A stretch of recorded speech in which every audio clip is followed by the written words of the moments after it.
Kaya naman nag-ano. Yan. Ayan. Alam yung magpindot. Si Kuya Kyle, pasyar.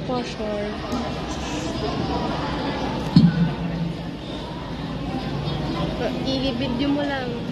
Kaya ko na hanggang 8 minutes video eh. Kaya mo yan.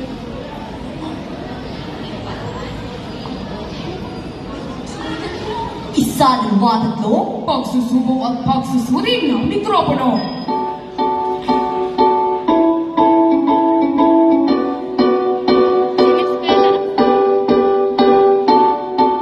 Chikadora, Chinita, Ariana, Venezuela, ipinapasok ang mikropono ito sa Disney sa umaga, news reporter sa gabi, Kendra Pulinara. Ipinapasok ang mikropono ito sa inyong sinuunang binibini, Maria Rizal Cañeso. Uy, si Ibarra. Ipinapasok ang mikropono ito sa Patox na kondensada, Aubrey Conde.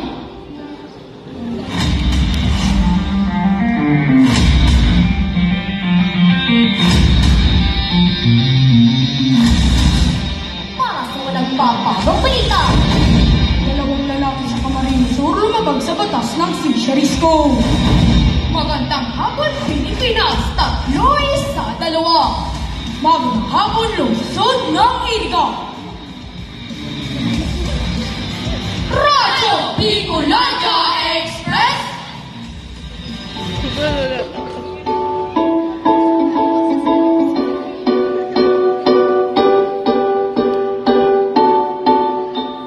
Hola, soy Dora! Nakita mo ba ang aking backpack? Ang paalala nito ay hindi sa inyo nagamitin ng mata at mahimpi na nito.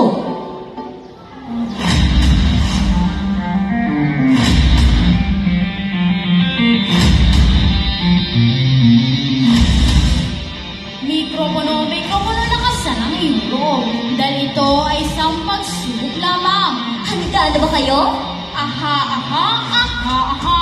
Pagsusuri ng mikropono. Ako si Jander Bismonte, tagapaghatid ng preskong balita. At ako naman si EJ Quinto, kahit anong balita. Uy, may basura sa baba. Ibalita mo. Nabayin mo na itong video ni Garcia? Uno nga ni, amo na baga. Usad darawa, tulong. Bicolania, makinig kayo. Balita, bagong-bago. Ito sa lahat ng kapalaran, Aubrey Conde. DZES. Tunay na maasahan, boses ng katotohanan. Itiya mo na dahil ako'y binola lamang.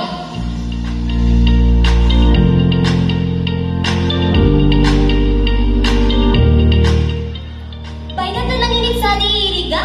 Bukuman sana sa Iriga? Ngamin man baga.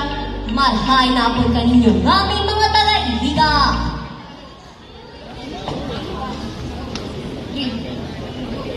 Pilipinas, kami po ay ang nakatala!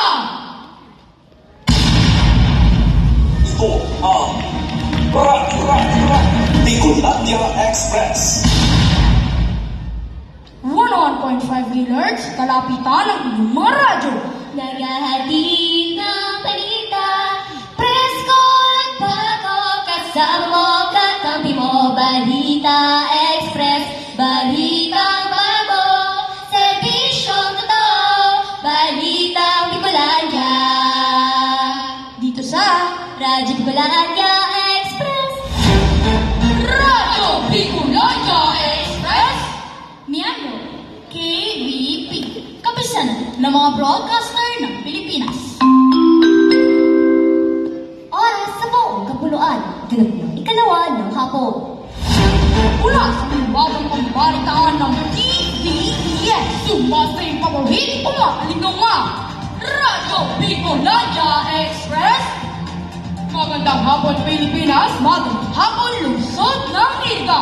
Ako si Jander Bismonte at ako naman si EJ Quinto. Inyong kagapay sa 5 minutong pagdaan para sa mga nagbabagang balita. Dalawang lalaki sa Camarines-Sur lumabag sa batas ng Fisheries Code. Mga iba't ibang dibisyon nagkaroon ng programa ng pagbabasa. Insidenteng pangbabaril sa Albay, isang lalaki patay. Bicol International Airport, binukas na ang domestic dive flight. Dalawang lalaki sa Camarines Sur lumabag sa batas ng Fisheries Code. Lizelle Cañezo para sa detalye. Lumabag sa batas ng Philippine Fisheries Code ang isang lalaki na sina Arnaldo Pantiinaldo, 28 anyos, at si Lance Ivan Pantiinaldo, 15 anyos sa Camarines Sur noong ika-1 ng Nobyembre ng nakalipas sa taon. Ang isa sa nagmamanman na MPES sa pili sa Maharlika Highway na nangingisda ang dalawang suspect habang gumagamit ang pinagbabawal na electric fishing device. Samantala, ipinaghahanda naman ng otoridad ang kaso na isasampa sa nasabing mga suspect. Lizelle Cañezo para sa Radyo Bicolandia Express. Maraming salamat, Lizelle, para sa susunod na balita. Mga iba't ibang divisyon nagkaroon ng programa ng pagbabasa. Aubrey Conte para sa detalye. Nagkaroon ng programa ng pagbabasa ng iba't ibang divisyon tulad ng Albay, Camarines Sur, Masbate at Iba. Ay sa gawaran ng edukasyon, nagsagawa ng Project Breakbeat. Albay, sumunod naman ang Naga City na gawa ng proyekto Hindi. Samantalang Tabaco City gumawa ng Project Hazards. Matatandaan na ang programang ito ay makakatulong sa mga estudyante. Aubrey Conte para sa Radyo Bicolandia Express. Bahagya mo natin putulin ang programa at makinig sa mga paalala. Inay! Inay! Mare, sino kayong pinasok sa ambulansya? Ay, ayun ba? Si Aling na yun. Bakit? Ano nangyari? Ano ka ba? Hindi ba obvious? Malamang na-stroke yun. Kaya dapat lagi talaga nainom tayo ng madaming tubig at lagi din tayo nagdadala ng payo sa tuwing lalabas tayo. Ang paalalang to ay kinsinyo ng Department of Environment at ng himpilang ito. Muli, nagbabalik ka 1145 Radyo Bicolandia Express para sa susunod na balita.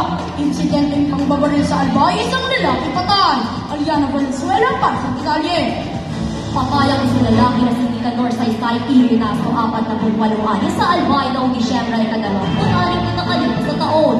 Ayon sa PNP, naghamit ng baril ng suspect na nauwi naman sa pagkabatay ng biktima. Sa kasalukuyan pinag-aalap ng mga otoridad ang hindi pa nakikilala suspect. Aliana Valenzuela para sa Radyo Bicolandia Express. Maraming salamat, Aliana, para sa susunod na balita.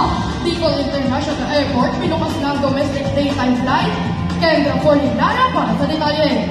Pinukas na sa November 9 flight sa Bicol International Airport noong ika-7 na Oktubre taong 2021. Ayon sa Bicol International Airport, na pwedeng nasa siyam na po ang pinakamalaking airport market kumpara sa Israel, UAE at Hungary. Kendra Fornilana para sa Radyo Bicolandia Express. At sumunod ang 5 minutong pagkaan. Ako si JD Bismote, at ako naman si DJ Tito. Muli, magandang hapon yung sunod na iba. Ito ang Radyo Bicolandia Express.